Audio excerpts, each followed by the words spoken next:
Welcome back to episode 166 of the ATD Baseball Podcast. Super Bowl is over, football's done, which means baseball, it's time to retake center stage. Spring training begins this week. I already see guys showing up to their respective camps in Florida and in Arizona, so I'm very excited about that.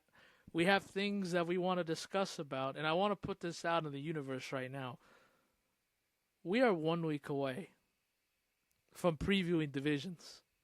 That's right. Yep. It's crazy that we're now in this part of the year, the off season, where it's like, all right, like guys are showing up to spring training, teams are getting their players and rosters finalized, and now here we are. So we're starting division previews again next week. Very much looking forward to that. But before we get into everything that we want to discuss, and we do have some signings and some other news, Kyle, how are you doing today? I'm doing pretty good, man. I can't complain, right? We have baseball back, and the one thing I love about the Super Bowl, because I can't enjoy the Super Bowl anymore, right? Because my team is just bottom of the barrel ass every year. So for me, the one the one positive out of the Super Bowl is the fact that baseball is right around the corner, man, and it's so refreshing to see the guys show up at spring training. I saw a picture of Aaron Judge out there. Oh man, it's beautiful, right? And no, I'm so like just ready for baseball, man. It feels like it's been a lifetime until since we had baseball, and no, I'm just stoked, man. I'm super stoked, and this is one reminder I want to give everybody because I thought it was kind of funny because before we got in here, Melo and I like to shoot the shit sometimes, get caught up on each other's weeks, and whatever. So Yeah, you'll never hear those conversations. no, definitely not. But we started talking about our trips coming up. We have WBC. We were talking about going to Cooperstown, and Dodgers are coming out here East Coast Yankee series. That's gonna be cool to see. And the one thing I said to him was, "Are you open to going to spring training next year?" And he immediately said to me, "That's if we have spring training next year." So you kind of open up my eyes to letting everybody, letting our listeners listen to this and hear this truly. Enjoy this season, please. Enjoy spring training. Enjoy the WBC. Enjoy the regular season. Watch as much baseball as you can this year because we don't know what it's going to look like next year. And if for those of you who have been living under a rock, I'm clearly talking about the CBA that is expiring at the end of this season. Um, it's almost guaranteed we're going into a lockout. So please, please, please enjoy all aspects of baseball this year, including spring training. I went on a tangent last week about how much I love spring training personally, and it's one of my favorite experiences as a baseball fan. Not just the Yankee fan, but we went to a bunch of different spring training facilities out in Arizona, and obviously 2 years ago we went down to Tampa. So super stoked for spring training, and please enjoy it. So with that being said, I'm doing pretty good, man. How are you? I'm doing great. Enjoyed the Super Bowl yesterday. Watched the game, the halftime show, all the commercials. It was fantastic. And of course, once the final second went off the clock, yeah, baseball's up. And I got a little bit more excited today because the Dodgers, and usually they announce this stuff before the Fan Fest, which was 2 weekends ago. Um, the Dodgers dropped their promotional giveaways. And I saw it. I'm like, I got excited. I'm telling you, man, the Dodgers are giving away 24 bobbleheads so far this season. That is insane. Man, that's Spread awesome. spread all across the 81 regular season home schedule. And some of the notable ones that I saw that I really love, you got Miguel Rojas game 7 home run, absolutely. You got Yoshinobu Yamamoto, the final out bobblehead. I love to see that. You got a Max Muncy game 7 home run in there. And of course, you have to put Will Smith in there too. You got your Will Smith go ahead home run. And the Dodgers are always good with the giveaways. They've won the World Series the last 2 years, and I know last year they really put out some heat. They brought out replica trophies. the replica gold jerseys that they're gonna wear. Those are all coming back this year. They even have, which is kind of crazy. They've been doing this thing with like the Lakers the last couple years. So last year they had a Kobe Bryant bobblehead giveaway. This year they're having a Shaquille O'Neal bobblehead uh Dodger giveaway. So I'm very interested to see how that looks. So, but you got Ice Cube in there. You got an Ice Cube lowrider bobblehead. He's coming out in his blue lowrider with the trophies next to him. It's fantastic. And they're even, again, this is the genius of Dodgers marketing. Of course, they have a ton of Shohei bobbleheads. I'm talking, they have two-part Shohei bobbleheads recognizing his NLCS Game 4 performance when he had 10 home runs. I mean, Jesus, 10 home runs. Imagine, that'd be crazy. 3 home runs. It felt like it. 3 home runs and 10 strikeouts against the Brewers. So they're doing a two-part bobblehead series of that. And the thing that I really like the most, they're doing a starters series bobblehead. Because obviously the Dodgers starting pitching was a huge part of their championship run last year. So they're giving away 4-part series. You got Blake Snell, Tyler Glasnow, Shohei Ohtani, Yoshinobu Yamamoto. And if you buy all 4 of them and you're able to go to each, because they're separate games, you're not going to get them all at once. You have to go to 4 separate games. You put them together, they look kind of cool. I'm not going to lie to you. So I'm very excited. And like I said, the Rojas, Smith, Muncy, there's a Mookie Betts in there too. Those are all part of like the Game 7 collection. You know, there's a bunch of crazy moments that happened in that Game 7. So the Dodgers once again brought out the heat with all the bobblehead giveaways coming up this season. And a couple of my coworkers immediately texting like, Melo, man, we're going to be busy again this year. I'm like, hey, we are, but you know what? It's worth it. It's worth it. And definitely, I can't wait to get my hands on a couple of those bobbleheads, and you will see them throughout later this summer when we get back to Dodger Stadium. So I'll be very excited to share that. And in other news, I got a call from my job to come back again. So I did not get fired after last year, so that's very nice that I will be returning to Dodger Stadium in 2026 to come back for another year. So have to do my yearly orientation in a couple weeks here, but very excited about that. But enough about me, enough about the Dodgers. Let's get into the actual episode. So to answer your question, I'm doing fantastic. I'm doing great.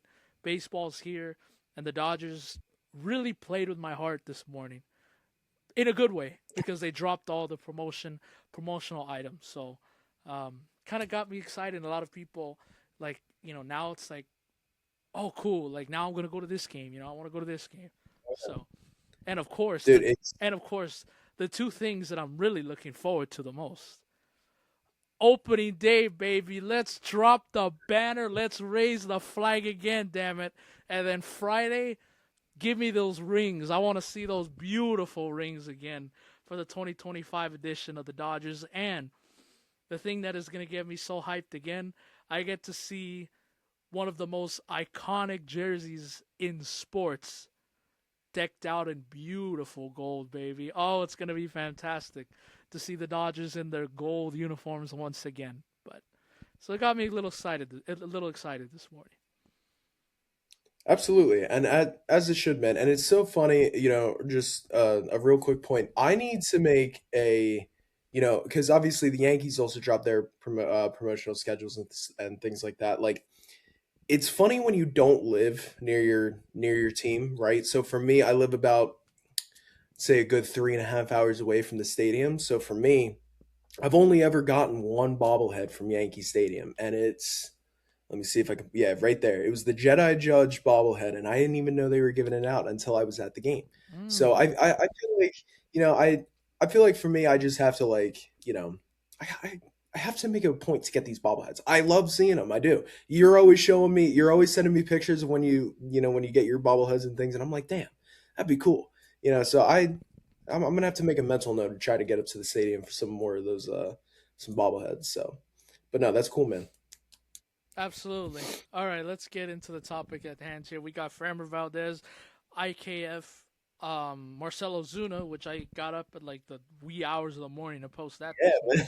morning. So I know it kind of spooked out Kyle a little bit. We got um, Paul Goldschmidt returning to the Yankees, and then we got some Marlins unis that dropped over the weekend. I'm very excited about that, and we got Skubal arbitration among with some other stuff in there. But we'll start at the top with this: Framber Valdez is finally off the market, and we didn't know kind of where he was going. He's like it's crazy how he kind of lasted this long in terms of free agency, but he signed. I know it was a 3 year deal. I'm trying to look for the finances here. I think it was a 3 year, 100 and I think 50 something million, something like that. Yeah, it was around there. He signed with the It Tigers. was I know that. So it was a big payday, man. It was a big payday. Um, it's so funny because we come into this and say to ourselves say to ourselves like, oh, we should have these things ready, but then never do. So 3 years, um, 115 million with the Detroit there you go. Tigers. Yep, 115 mil a year, or I'm sorry, for for Whoa, for three. imagine. That's Hey, listen, we're getting to those contracts, man. We That's really true. are. But 3 year, 115 mil. Yeah, 3 years, 115 million. Of course, he was with the Astros last year. I'm kind of surprised that he lasted this long, but with that whole incident that happened with the catcher, it seemed like that played with a lot of people. Kind of showing off the catcher and having a little disagreement there at the end of the season. But he's coming off of a year when he went 13-11. He had a 3.66 ERA, close to 190 strikeouts, and now he's going to a team in the Tigers that, hey, if you lose out on Tarik Skubal next year via trade or via free agency, you have something to fall back on with Framber Valdez. I like this move for the Tigers. It's a lot of money. I get it. But and I didn't even think over $100 million was even in the question, especially look, it's February 9th and he had just signed, I believe, over the weekend. If not, I think it was earlier last week. So um, Hmm. I like this for the Tigers. They solidify their rotation. Now it's Skubal, Valdez, Flaherty, Olson in there. That's not a bad, couple guys to throw in the rotation. But I'm just surprised that he was on the market for so long. And there's a lot of starting pitchers that are still on the starting market. Scherzer, Zack Gallen is still out there to be signed. Kind of the pitching kind of didn't have a good winter this year, but um, I'm I like this move for the Tigers. I really do. Just got to stay healthy and kind of got to keep his emotions in check too. You kind of saw that was a big thing, and it looked like it kind of turned some teams off. I thought he was gonna. I thought, especially with missing out on Tucker, not being able to re-sign Bichette. I know they had signed um, Dylan Cease at the beginning of the offseason, but I really thought the Blue Jays were going to be more aggressive and interested in bringing in Framber Valdez, but they didn't do that, and he's a Detroit Tiger. I like it. He's going from a team in the Astros that was kind of declining to a Tigers team that's trying to win now. So I like it.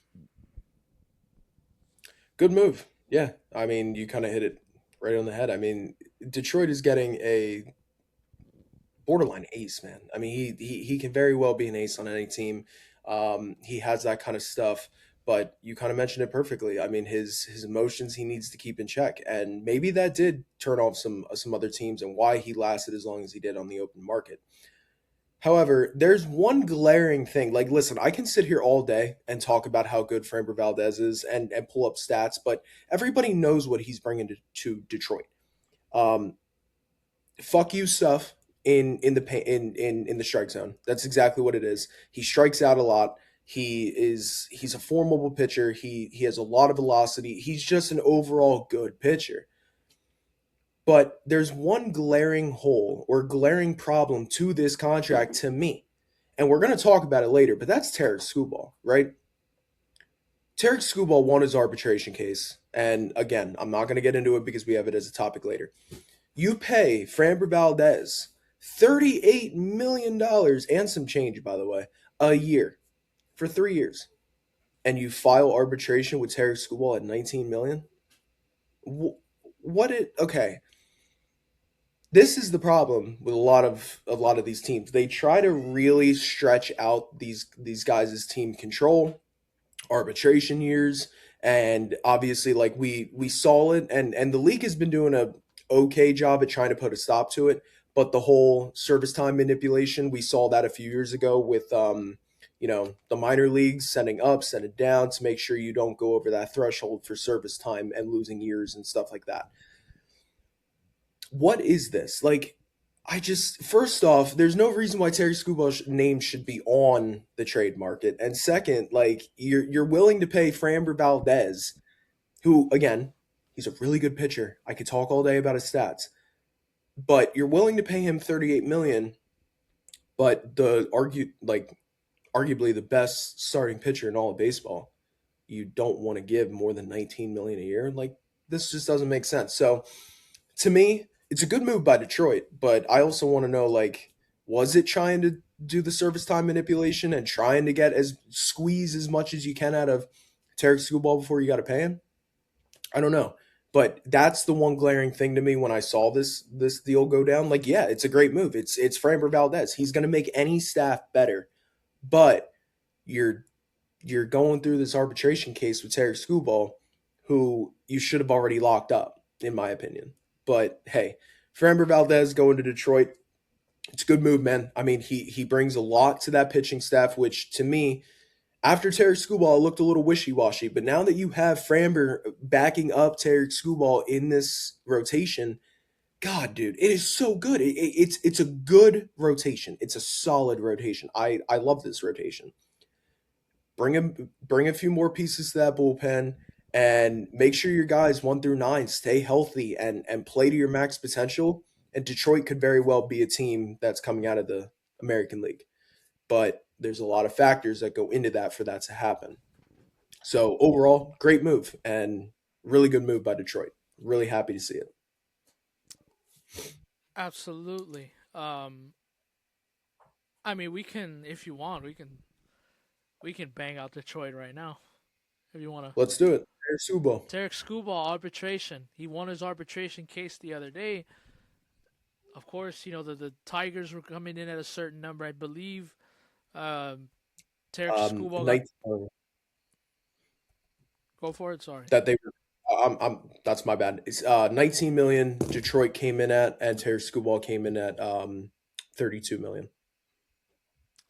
Which is If what. that's what you were getting. Yeah. Which is what Yeah. the number was. So now he's going to be making $32 million this year, which is now the highest AAV. I mean, highest arbitration winner. Beat out Juan Soto a couple years ago, not by much, but I think they were both in the 30 range. This should have never had to get to this point. Seriously, like again, it's. I know the Tigers are trying to do their thing, but Tarik Skubal is a 30 million a year type of pitcher, Easily. and the Yeah. fact that the Tigers were trying to lowball him and all this, and give him 19, 20, it's disrespectful. Now, thankfully, it seems like Tarik's a nice guy. He's not taking it personal, but. And I think in the back of the mind, he knows he's not going to get paid with the Tigers anyways next year or whenever we have a season again after 2026. But I'm glad. I mean, Jesus, this is not like, this is totally different what I'm about to say, but it feels like justice is served. I know this is not like, this guy's not getting punished or anything. This guy's not like go to jail or anything like that, But Tarik Skubal's a $30 million a year type of pitcher.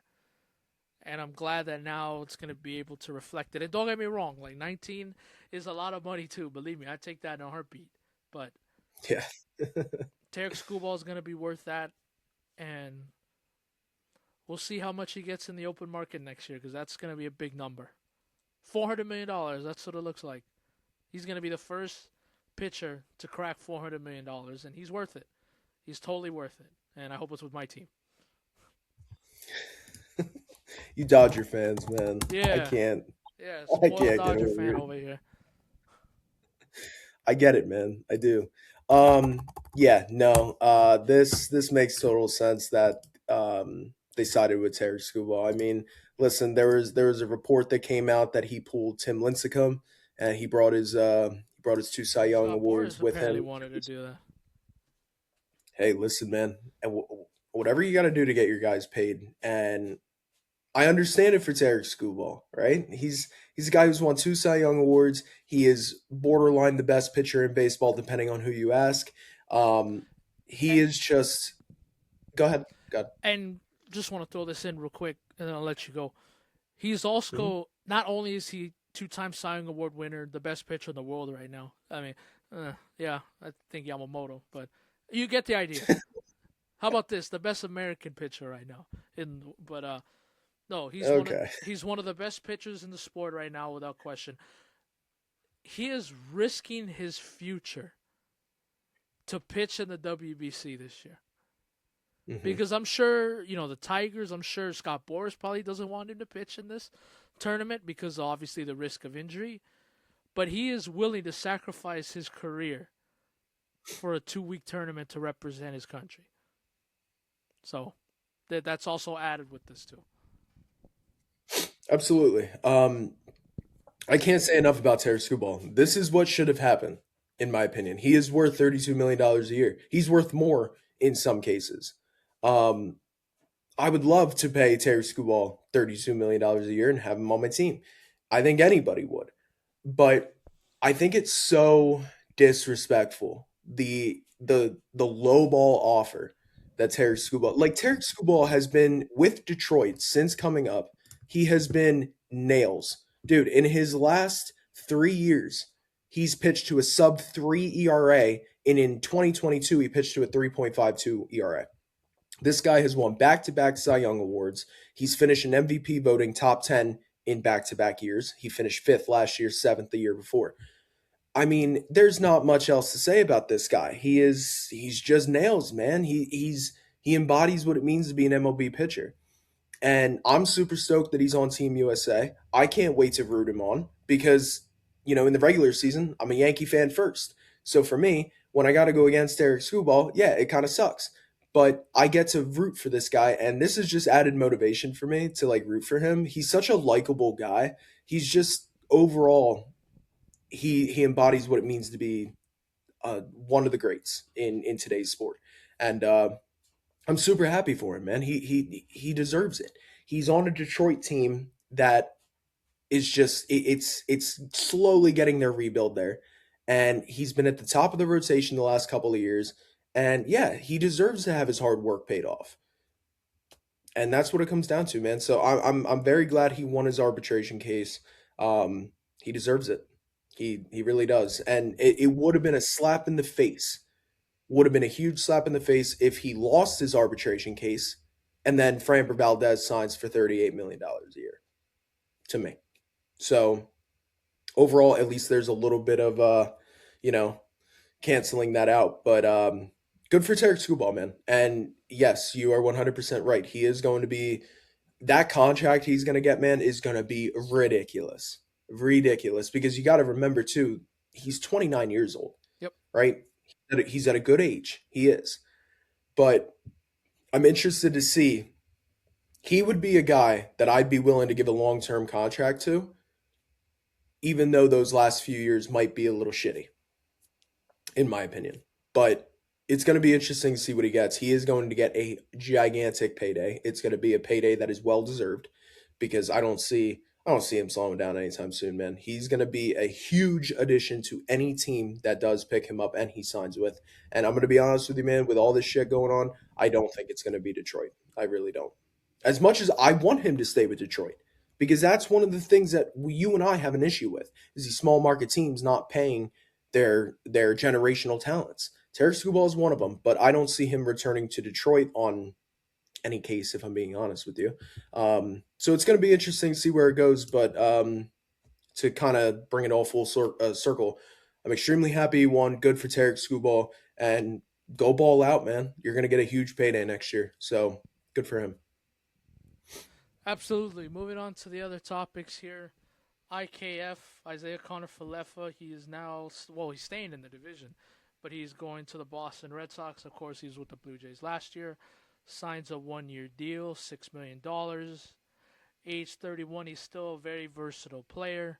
It seems like now he's going to be sharing at bats with Marcelo Meyer, um, at third base, and he'll be playing some second base too. So still very versatile. I like it for the Red Sox, kind of um, getting somebody who can play multiple positions, like when a guy needs a day off or kind of struggling. You saw IKF kind of have a reassurance last year with the Blue Jays, especially in the World Series. He was a pain in the ass. It seems like he was getting on base Yeah, all the man. time. He was getting on base all the time with along with the other Blue Jay players. But good for IKF, and he's stayed in the same division. He's with the Red Sox, and that's just more depth for the Red Sox. That is going to be very helpful for them. So good on IKF and good on the Red Sox. Smart move. Absolutely.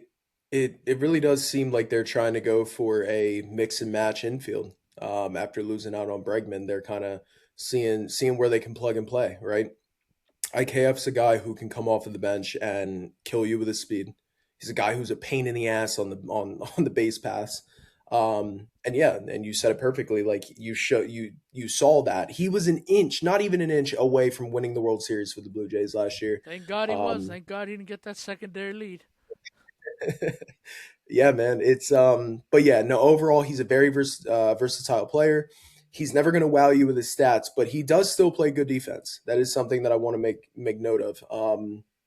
And this doesn't have to be a topic; it can just be part of IKF. The Red Sox traded for Caleb Durbin today. Caleb Durbin's a guy who I am very familiar with because the Yankees traded Caleb Durbin for Devin Williams last year. Yeah, this is Caleb. Caleb Durbin is also an infielder. He's a guy who he came up through the system playing third base. So with the whole IKF thing, I can totally see a plug and play. That's exactly what this move tells me, that they're not looking for a cornerstone piece. They're looking for an infield that can kind of just mix and match, right? And sometimes that works. And you have depth now on this Boston team. So overall, I think Boston's really put together a an okay offseason. I'm not going to say it wowed me by any means, but they're putting pieces together to make them a winning ball club. And I can totally see IKF helping them, especially on the base pass, especially when guys need pinch runners or guys need to make substitutions late in games. And he can also start games. He plays basically every position on the field. Um, yeah, he's just that type of guy. He was actually the Yankees emergency catcher at one point. So this Jeez. guy can he truly is a plug and play guy. So overall, he's one of those guys that you want on your team is depth, and the Red Sox got him. So good for them, man. Um, Miguel Andujar, Yankees legend. He is Yeah, going to the San Diego Padres 1 year, 4 million. Last year he hit 318, 10 homers, 44 RBIs. He was with the A's, and he was also with the Reds, and he was a deadline acquisition. I like it. Again, it's more depth for San Diego. He's not gonna wow you with the power and stuff, but we have seen in the past that he can put a good offensive performance together, and he's definitely gonna help this Padres team that kind of looking to shake things up a little bit.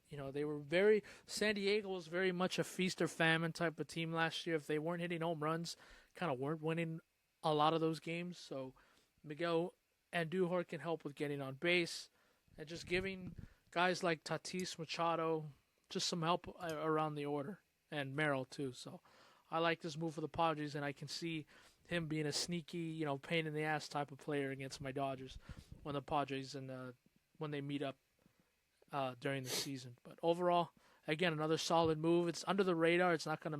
You know, it's not gonna be the first story on MLB.com when you look at it, but could be one of those things that can help a Padres team kind of revamp their offense a little bit. absolutely. Miguel Andujar will always be that type of player that I have a soft spot in my heart for. He obviously was a big Yankee prospect. He was a guy who He came up with the baby bombers when that whole thing was going on. He is really, he obviously didn't pan out in New York. His best season was 2018. He finished second in Rookie of the Year, obviously behind Shohei Ohtani. He's just one of those guys that has really, like, he's become such a utility piece now, right? He's never going to wow you with his stats and stuff, but actually I don't want to say that because last year he put together a really nice season. I want everybody to know that. He's a guy who, he is versatile, right? He's listed as a left fielder and a third baseman, but I feel like he's that kind of guy who can go in and he's ready to play anywhere. So I'm glad San Diego gave him another shot. He is a guy who I can see becoming, just like you said, a real pain in the ass to his division teams. And just overall, man, I really do think he fits well in San Diego. Um, it's that team really has not had much of an identity over the last few years. They've just been like, handing out these gigantic contracts and not really like, they basically just been heavy, like top heavy, and then the rest of it's just kind of like plug. But no, Andujar can be a guy who's like a very steady presence. He can come off of the bench, he can start some games, and like you said, he can give Machado, Tatis, he can give those kind of guys off days. And looking at his stats from last year, man, he put together a really nice season, and I want that to be known. It was a .8 WAR season. It's not going to wow you, but in 94 games, he had a 318 average and 352 OBP, 470 slugging, OPS of 822. Those are good numbers. Those are really good numbers. 10 homers, like you said, he added a little bit of power. Um, Overall, dude, and he finished his last 34 games with Cincinnati. He had a 359 batting average. He finished the season really good. His OPS was 944. It was almost at 1,000. Like, he's overall just like, I mean, he's never going to be that player he once was in 2018, but he's a guy who could very easily become a steady presence. And I like this move for San Diego. It totally makes sense. I like it a lot. Ozuna to the Braves is no more. It is now Ozuna on the Pirates. He signed a 1 year, $12 million deal this morning. Uh, I was so excited by this move that I woke up like at 5:30 in the morning and posted. So, uh, again, this is another solid move for the Pirates. I'm telling you, man, the Pirates are having a sneaky top five off season in 2026. Uh, 1 year, 12 million. I mean, yeah, 1 year, 12 million. I like it. I really do. He's 35. Yeah, he's getting up there in age, but along with the other additions that they've made, Rhino Hearn, Brandon Lau, they're helping Paul Skeens, and the thing that I like the most about it is, like I said, they were in on a lot of these big free agents, including the offer they gave to Kyle Schwarber, and you're not gonna get production. The production you got from Kyle Schwarber, you're not gonna get that with Ozuna. But you can get half of what you can. Ozuna has shown that he can hit somewhat on Schwarber's level, at least get half of what he produces. Very streaky hitter, but again, he's gonna help a Pirates team offensively. And again, I'm very happy with what the Pirates have done. Even if they don't have a good season this year, that's okay. At least you're trying. That's what we Yep. want these teams to do. Just try to spend some money and try to be more competitive. And the Pirates solidified that again today with Marcell Ozuna. So it's gonna be weird not seeing him in Atlanta. I've gotten used to him seeing with the Braves the last couple of years, but Yeah. he's gonna be hitting tanks at PNC, and I'm looking forward to it. So I like it for the Pirates, really do. For 1 year. At the end of the day, it's a 1 year deal. Yeah. Absolutely. And hey, if it doesn't pan out, you can always trade him at the deadline. Exactly. Um, Overall, man, good for the Pirates. I can't say this enough. Good for the Pirates. Pirates fans deserve this. Paul Skeens, if it took Paul Skeens coming up and absolutely dominating in Major League Baseball Cy Young Award winner, Rookie of the Year, the whole 9 yards. If it took that to finally get the Pirates to have a fire under their ass to try to keep him, then you know what? Good for them at this point, dude. I'm just overall, I am. Listen, I'm not saying the Pirates are going to go out and win the World Series next year. There's no way. But I will say, I just overall, man, I'm actually going to go through their projected. Now, listen, projected lineup of next year. We have O'Neal Cruz, Brian Reynolds, Ryan O'Hearn, Marcell Ozuna, Brandon Lau, Spencer Horwitz, Jared Trolio, Nick Gonzalez, and Joey Bart. Listen, that is a respectable lineup. I'm sorry, it is. Ryan O'Hearn, Marcell Ozuna, and Brandon Lau. They are some solid pieces. And for a Pirates team that hasn't had some consistency in quite some time, um, I like it, man. I like it a lot. I really do. And we need to remember Marcell Ozuna is a staple in the Braves lineup. And he's last year he had a bit of a down year. He batted 232, 355, 400, OPS is 756, 21 homers, but he played 145 games, right? 145. The year before, he finished fourth in MVP voting. And looking at these numbers, I'd like to look back at the 2024 NL MVP voting because these numbers are kind of ridiculous. He played 162 games, the full 162. He had 39 homers. He batted 302, 378, 546 with just under 1,000 OPS. Yeah, man. If you get a bit of that in PNC, dude, that's a win. That is a huge win for the Pirates. And I hope and pray that this team actually does make a little bit of noise because we say it all the time. The Central divisions are wide open. They are. Listen, the NL Central, the Cardinals got worse, way worse. They're basically tanking and rebuilding. You have the Brewers, who are still going to be a force in that division. But the Pirates are there, man. They are. And I think with a few moves to the rotation and kind of just beefing up the team as a whole, dude, that's what they've been doing. And good for them. That's what I want to see. I want to see more of the teams like the Pirates actually making noise and actually making some consistency in that lineup. And that's what the Braves did this offseason, man. I am extremely happy for them. And their fans too, man. Like their fans, yes, they're not gonna win the World Series next year, but I'm very hopeful for where the Pirates go from here. Because if you have a guy like Tarik Skubal that the Pirates front office want to keep, they're gonna want to make him happy, and they're gonna want to make the Pirates a winning team. So what a time to be a Pirates fan. I truly do think you guys are in the right direction, and I'm super, super happy for you guys. And I think Marcell Ozuna just kind of complements the rest of that lineup. You can pencil him in for at least 20 homers a year. At least.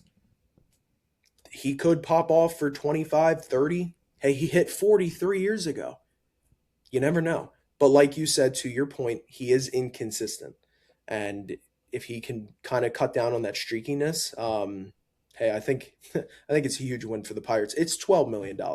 That's what you're losing out on for a guy like Marcell Ozuna who can go in there and hit you 20 bombs a year and hopefully hit for more than 250 batting average. That's a win, man. So overall, long-winded answer, but great for the Pirates, and I'm very happy for their fan base. Yep.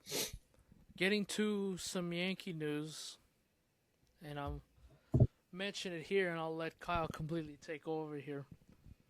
1 year contract, welcome back, Paul Goldschmidt. Um, I don't know if that was what Yankee fans were really looking forward to this offseason, bringing back a 38-year-old Paul Goldschmidt again. But I don't know, and I'll let Kyle say what he thinks. This is your team, Paul Goldschmidt returning to the Bronx on a 1 year deal.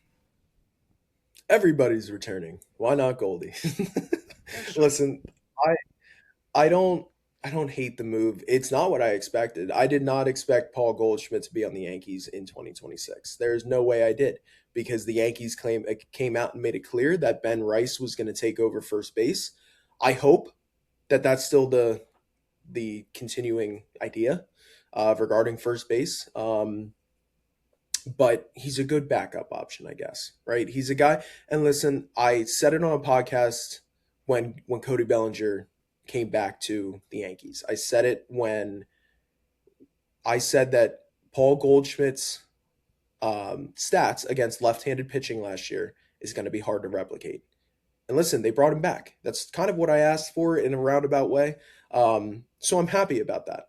But again, I'm going to make this short and sweet. It's back to what I said about Cody Bellinger. What's next? Listen, this team is the exact same.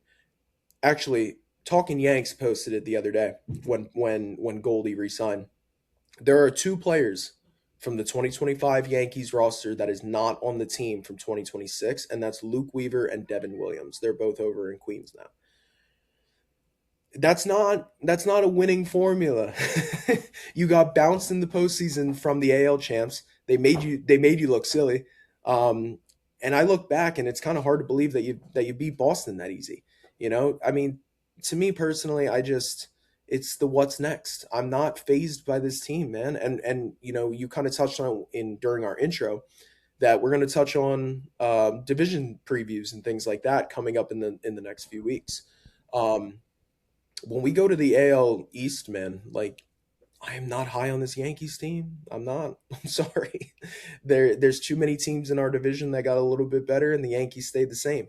And if not, you can argue that they got worse. Luke Weaver's not on the team anymore. So overall, welcome back, Goldie. I like you. I like what you provided the Yankees last year. He was a guy who just meshed well. He reminds me so much of Anthony Rizzo. He came into the clubhouse and automatically just fit with us. And hey, he had a nice season last year. He really did. I had really no complaints regarding Goldie, but yeah, last year he batted 288. Let me get the actual stats. I'm sorry. He batted 274, 328, 403, 731 OPS. And he had 10 homers, 45 ribbies.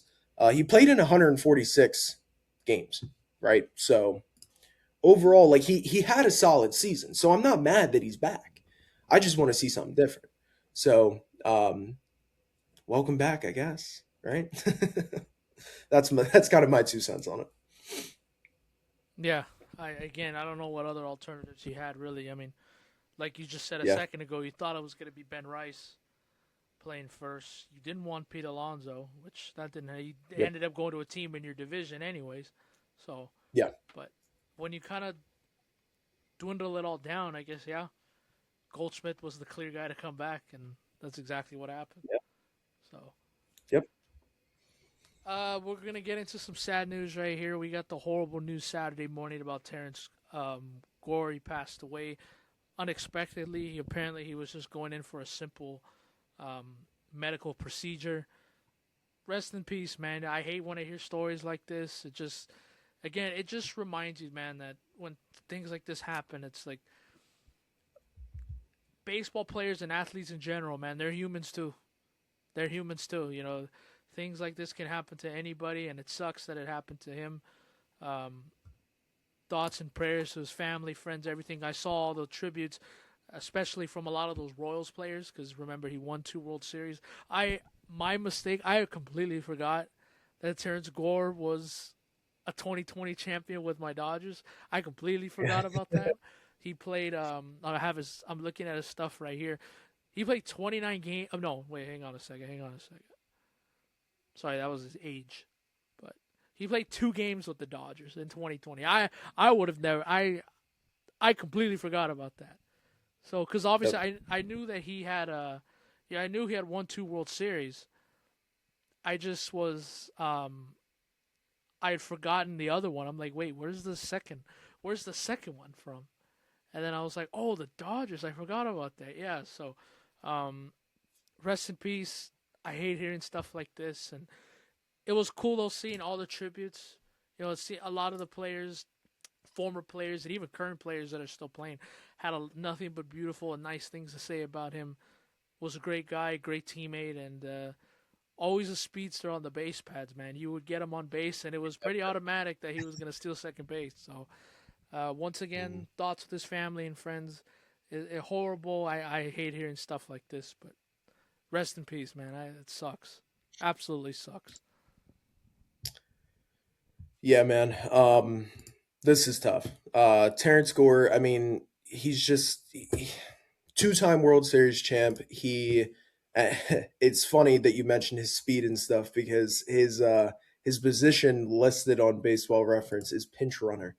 Absolutely Um, love to see it. This dude yeah, was, dude, speed demon, man. I mean, I remember he was playing with the Mets in his last year of his playing in playing, and dude, I remember watching him on the speed pass, and I mean, even back in when he won the World Series with the 2015 Kansas City Royals, this guy was a maniac on the base pass. But overall, man, it's just this is the one thing that I like to, it's just one reminder to the kind of everybody listening, like be present in your life, please. Like this is something that I've had to also work on myself. It's so easy to get caught up in the past and the future. Um, and you truly do forget to actually live your life. And this is one of those stories where I have to remind myself that listen, life is way too precious, man. It can be taken at a minute's notice, and you have no idea. Just a split second. That's it. It's that quick. So live your life to the fullest and enjoy it. Enjoy the hell out of life because you never know when when your time's up, man. Simple procedure for Terrance Gore turned out to be a loss of his life, and it absolutely sucks to see. Terrance Gore was always one of those guys that I remember watching videos on him and just him as a person, dude. He was so just happy go lucky. He was such a great clubhouse guy, and overall, man, it sucks. He was 34 years old, way too soon, absolutely way too soon. Um, so rest in peace to Terrance Gore, and thoughts and prayers to his wife, his family, um, and everybody else. So it sucks to see, but Terrance Gore, rest in peace, and yeah, you'll be missed, man. Truly. absolutely, very, very, very well said. Couple things to close out this podcast here. We'll do Zach Wheeler first, and then we'll get into the fun stuff with the Marlins real quick. But Zach Wheeler, it was just announced earlier today that he is not expected to be ready opening day, which, I mean, I guess it's not that big of a surprise. I know he was still dealing with stuff at the end of last season, but they lost Framber. I mean, Jesus, Framber. They lost Ranger Suarez in the offseason last year. There's a lot of question marks with this Philly starting pitching. And I think we mentioned this too a couple weeks ago. There's a ton of question marks with this Phillies pitching going into 2026 because, yeah, Wheeler's not going to be ready, but he's not coming back until probably like May. You don't know what type of version you're going to get out of him. I know Aaron Nola pitched well in the second half of the season, but he was not good the first half. You have Christopher Sanchez, who's clearly the ace of the staff now, which is good. He's a great pitcher, but he had to throw a ton of innings last year. Who knows how he's going to react this coming season? And then you have, I think, on the depth chart, I think it's after that, it's Jesus Luzardo, and then it's Mhm. Taijuan Walker. And then Yep. potentially Andrew Painter could make his debut too coming up this year. But this is kind of not good if you're a Phillies fan, man. You have Dave Dombrowski that basically told Philly media and their fans going into this offseason that hey, we're not running this back. We're gonna make some changes. Kind of just ran it back. They missed out on Yeah. Bo Bichette. They re-signed Kyle Schwarber. They brought back JT Realmuto, and they lost Ranger Suarez, and now they have a ton of question marks, in my opinion, with their pitching. Kind of just sounds like running it back to me, which is crazy, but um, kind of a big deal. And man, the other teams in this division got better. The Mets, I think the Braves are gonna have a bounce back year. If the Phillies don't get off to a good start here, it could be danger zone for Rob Thompson, and I think you're gonna start hearing for Dave Dombrowski. I think the noise is just gonna start getting louder with him too. But I think it's super important for the Phillies to get off to on a good foot, man, because just the way the season ended so low last year and not really doing much, just essentially bringing back the same team from last year. We heard that Nick Castellanos was going to get traded this offseason. Alec Bohm Yep. was potentially going to get moved again this year. They're still on the team going into 2026, which is kind of crazy. So hard times of year, not hard times, but Questionable. questionable. I can see where Philly fans are a little bit annoyed with their team right now. I would be. I also would be, man. This Phillies team, I mean, Zach Wheeler, if I'm not mistaken, he announced that he's retiring at the end of this year, right? I think it's at the end of his That contract, end of but his I think it's contract. next season. I'd have to Okay. double check that. So, listen, like this team, we've talked about the Phillies, I'd say in the last 2 years, where like, hey, you got to be careful because your guys are getting your core guys are getting older. Bryce Harper, JT, Nick Castellanos, Kyle Schwarber. Your core guys are getting older, and you're gonna have to do something to kind of rejuvenize this team and get back on track. Which was Well, supposed to let's be take a look. Bobichet.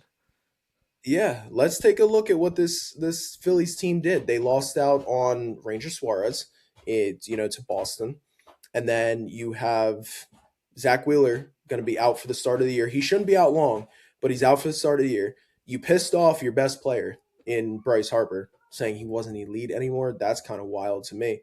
And then you brought back an aging JT Realmuto, and I think the only surely like the one wow move that I feel like the Phillies needed to make was bringing back Kyle Schwarber, which I give you your flowers for bringing him back because I think that was a big piece. But Alec Bohm, there's a big question mark. You have a big question mark with Nick Castellanos. You've been trying to get rid of him for the last 2 years, Both of basically, them. and yeah, what's going on there? Like, are you gonna finally get rid of him, or what's going on? And then you have Andrew Painter in the wings, where like, yeah, he had to go through TJ surgery. He wasn't ready when you were supposed to bring him up. When is he coming up?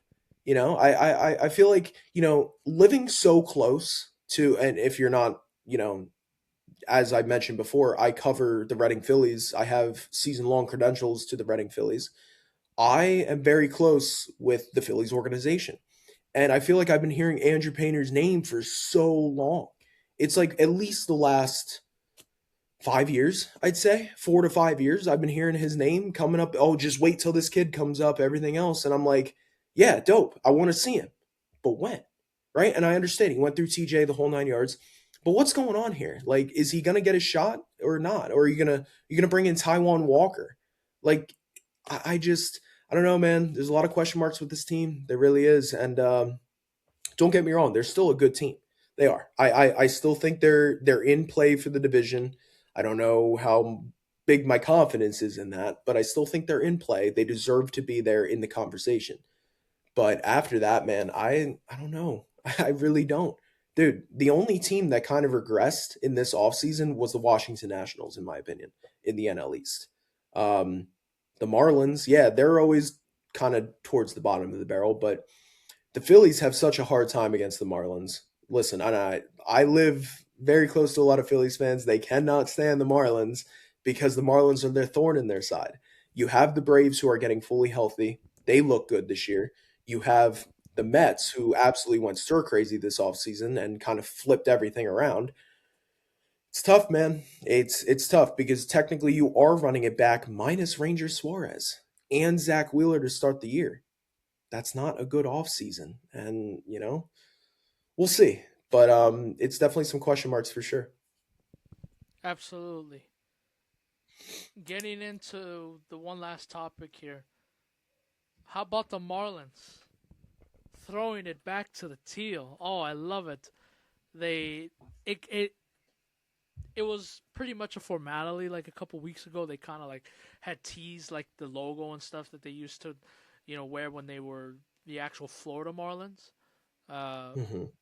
I love it, man. I actually hope they go back to these full time. To be honest with you, I love the Yeah. Florida Marlins logo. You got the teal. It seems like they're gonna have different versions of it. You got the teal in there.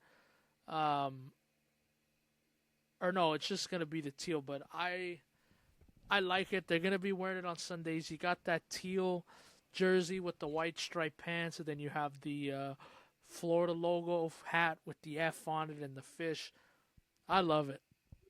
I love it, and I hope they go back to these full time. Honestly, like when you see those two Marlins championship teams, they're wearing those jerseys and they're wearing those hats. So to me, it signals the time when the Marlins were a good young franchise winning championships, and hopefully they can get back to that soon. But there's nothing like a good throwback jersey. And to me, the Marlins never should have rebranded, in my opinion. To me, they should have just stayed the way they were. But yeah, you're gonna see a lot of teal at Marlins Park this year with that jersey, and you're gonna see those F black Florida Marlins hats flying again off the shelves, and I like it. I think honestly, if they have them, if we're able to go to Miami and they have those, I'm very tempted to get one. Honestly, I love that logo. So I love those jerseys, and anytime one of these teams brings back a throwback, I love it. I'm all in. Absolutely. Me too, man. This is one of the best unis in the game, in my opinion. I think I also agree they should have never rebranded from the Florida Marlins. That whole thing was an experiment in its own that needs to be studied, I think, a little bit because you had the perfect branding. That color scheme, the colorway, the logo, everything was beautiful. It was spot on. I can't say that enough. And it doesn't make sense that you go to like, that weird orange and black, and then you go to, kind of Miami Vice colors where it's the baby blue and the pink. And now you're basically back at square one where you should have been this whole time. And to me, it's a good move by the Marlins. It's better late than never. And you kind of took the words out of my mouth, man. I might get one of these hats. These hats are sweet. I love these things, and to me, I'm a huge, huge, huge fan of the Cooperstown collection for every team. I don't care which team it is, but like the Cooperstown collection probably is a quarter of my closet. Honestly, it's one of those things that I absolutely love. I love all the throwback things. One of my favorites is actually the 1990s Yankees batting practice jerseys. Absolutely love them. They're I've seen flawless. you wear that a couple times. Very nice. Absolutely. Dude, I have so many of them. I think I have like 3 to 4 of those jerseys alone. Um, but yeah, no, man, this is beautiful. This is what needs to happen, in my opinion. I love this. It kind of brings the Marlins like, I don't know, like this might be a little crazy to say, but I feel like they have somewhat of an identity back. Like they actually like they are just like that's the Marlins that I remember growing up with. That's the Marlins that won championships and is just yeah, it's just overall a beautiful jersey, beautiful logo, and I think the Marlins made a fantastic decision bringing these back.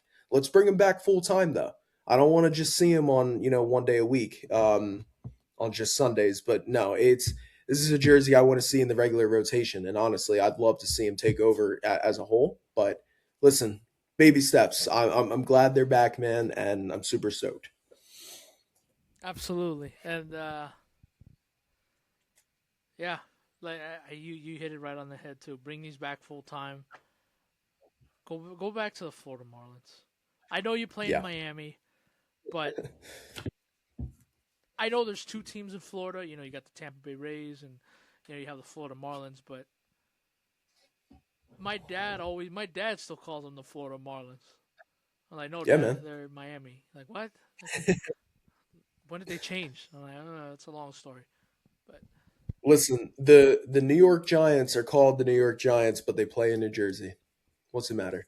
Bring him back. I don't care. Bring him back. unless you got anything else, Kyle, I think that's gonna do it. I think that's it, man. Super stoked for next week. We get to start the division previews. Yes, Yeah, no, I'm super stoked, man. It'll be fun. But no, I think that's it, man. absolutely. I got two quick things, and then we'll call this a day. Real quick things that have been. Well, one of them's bugging me. So last Thursday they announced the full rosters for the WBC, which Yes. means jerseys are now available. Yep. Now, I don't know if you've been scrolling on Twitter recently, but there was this huge problem and issues with um, Fanatics and a lot of the Super Bowl merchandise. Like people are actually starting to speak up on this. It looked very cheap, like if why am I paying all this money if I'm just gonna get some cheap like um, printed on, pressed on type of jersey or T-shirt or something. So Absolutely. last Thursday they had dropped all the jerseys, Team USA, the Dominican Canada, all these different jerseys. First of all, my first gripe with Fanatics is I can't get an authentic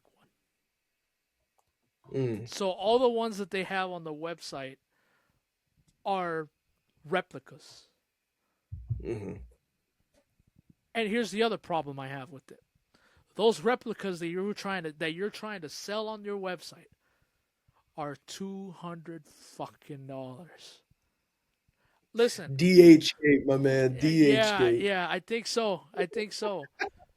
But At this point, what's there to lose? I'm telling you, it's man. true. You're 100% right. But the point I'm trying to make here, why is everything so expensive now? It is $53 for a fitted now on Fanatics with these caps. It is insane how much these things are going for. Yeah. It's crazy, man. $95 for a hoodie, for a Team USA hoodie. Yeah.